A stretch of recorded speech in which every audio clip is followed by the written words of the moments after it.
નમસ્કાર મિત્રો, મારી યુટ્યુબ ચેનલમાં ફરી એકવાર આપનું હૃદયપૂર્વક સ્વાગત છે। આજનો ટોપિક છે મિત્રો કે આવતીકાલથી ચૈત્ર મહિનાની શરૂઆત થઈ રહી છે।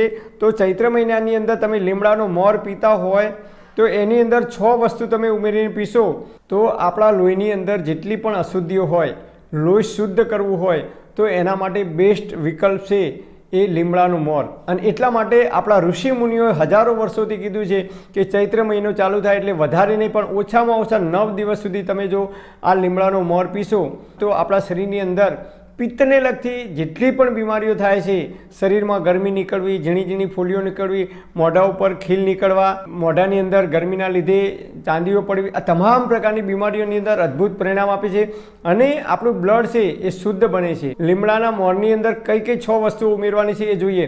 નંબર 1, લીમડાના મોરની અંદર તમે લીમડાના કૂણા પાન અત્યારે આવે છે એ 10 કૂણા પાન આની અંદર તમે ઉમેરી શકો છો। નંબર 2, ચપટી કાળા મરીનો પાવડર એની અંદર ઉમેરી શકો છો। નંબર 3, ચપટી હિંગ એની અંદર ઉમેરી શકો છો।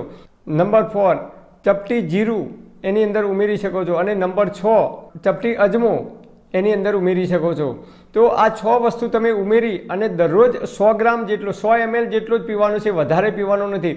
1 ગ્લાસ ભરીને પીવાનો નથી, માત્ર 100 ml જેટલો જ આપણે આ રસ આનો પીવાનો છે અને દરરોજ સવારે ઉઠી અને ભૂખ્યા પેટે ઉઠીને તરત નયણા કોઠે પીવામાં આવે તો આપણું લોહી શુદ્ધ કરે છે અને ચામડીને લગતી જેટલી પણ બીમારીઓ છે તમામ પ્રકારની બીમારીઓથી આપણે બચી શકીશું।